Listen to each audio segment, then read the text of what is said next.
Good morning guys. Day 2ലേക്ക് സ്വാഗതം. ഇന്നത്തെ ദിവസം ഒരു ദിവസമായിരുന്നു ഗായ്സ്.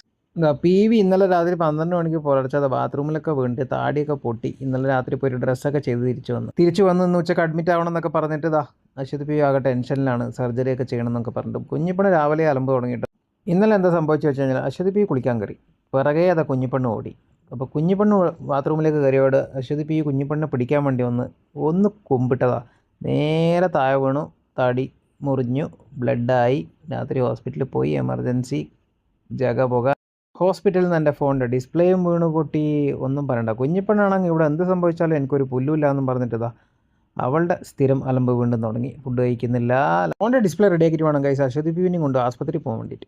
അപ്പോൾ അത് റെഡിയാക്കാൻ വേണ്ടി രാവിലെ തന്നെ ഞാൻ ഇറങ്ങി. നേരെ വണ്ടിയെടുത്ത് ഗിസേസിൽ പോയി. ഗിസേസിൽ ഷേക്ക് ഓൺലൈനുള്ളിൽ ഒരു മൊബൈൽ ഷോപ്പുണ്ട്. അവിടെ നിന്ന് ഡിസ്പ്ലേയും റെഡിയാക്കിയിട്ട് അവളെയും കൊണ്ട് നേരെ ഹോസ്പിറ്റലിലേക്ക് വിട്ടു. സ്റ്റിച്ചിങ് ഒക്കെ എന്നൊക്കെ പറഞ്ഞിട്ട് അവളെ സമാധാനിപ്പിച്ചിട്ടാണ് ഞാൻ അങ്ങോട്ട് വിട്ടത്. പക്ഷേ അവിടെ എത്തുമ്പോഴത്തേക്കാണ് പറഞ്ഞത് പ്ലാസ്റ്റിക് സർജറി ചെയ്യണം ചെറുതായിട്ട്, എന്നാലേ സ്കാർ കുറയുമെന്നൊക്കെ പറഞ്ഞിട്ട് അവർ നമ്മളെ കൺവിൻസ് ചെയ്ത് എന്നിട്ട് നമ്മൾ അഡ്മിഷൻ കാർഡൊക്കെ എടുത്തത് റൂമിന് വേണ്ടി വെയിറ്റിംഗ് ആണ്. അടുത്തത് നമ്മൾ റൂം കിട്ടി. റൂമിലേക്ക് നേരെ പോയപ്പോൾ ഒരു അടിപൊളി സ്യൂട്ട് റൂം കിട്ടി. നേരെ സുലേഖ ഹോസ്പിറ്റലിൻ്റെ ഫ്രണ്ട് വശത്തെ വ്യൂ ഉള്ള റൂമാണ് നമുക്ക് കിട്ടിയത്. നല്ല സൗകര്യം ഉണ്ടായിരുന്നുണ്ട്. പിന്നെ അവൾക്ക് കുറച്ചൊന്ന് ഞാൻ വേണ്ടി റിലാക്സ് ആവാൻ വേണ്ടി കുറച്ച് കാലൊക്കെ മസാജ് ചെയ്ത് കൊടുത്തു. ഇന്നലെ വീണതും എമർജൻസിയിൽ കൊണ്ടുവന്നതൊക്കെ ആലോചിച്ചിട്ട് നമ്മൾ കുറേ അവിടെ നിന്ന് ചിരിച്ചു കുറേ അത്യാവശ്യം. എന്നിട്ട് അത് അവർ ഡ്രസ്സൊക്കെ കൊടുത്തു കേട്ടോ. ഓപ്പറേഷൻ തിയേറ്ററിൽ കയറ്റുന്നില്ല, അതുകൊണ്ട് ഓപ്പറേഷൻ തിയേറ്ററിൽ ഇടാനുള്ള ഡ്രസ്സൊക്കെ കൊടുത്തു. ആൾ ഭയങ്കര ഹാപ്പി, ഒരു പ്രശ്നമില്ല. ചെറിയൊരു സംഭവത്തിന് വേണ്ടിയിട്ടാട്ടോ ഇവർ ഈ ഡ്രസ്സും വലിയ കോലാഹലങ്ങളും പ്രൊസീജിയറും കാര്യങ്ങളൊക്കെ ഇൻഷുറൻസ് ഉണ്ടായതുകൊണ്ട് ഒന്നും എക്സ്പെൻസ് ഒന്നും ആയില്ല കേട്ടോ.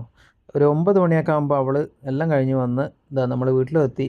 ലൈറ്റ് ഫുഡ് കഴിക്കാൻ പാടുള്ളൂ പറഞ്ഞുകൊണ്ട് കഞ്ഞിയായിരുന്നു അന്ന്. കുഞ്ഞിപ്പെണ്ണ് അമ്മക്ക് കുടിയമ്മേ കഞ്ഞി, പിന്നെ എനക്കും കുറച്ച് കഞ്ഞി തന്നു. അടുത്ത ഞാനാണോ എന്തോ. അപ്പോൾ അടുത്തൊരു വീഡിയോയിൽ കാണുന്നവരെ ബൈ ബൈ.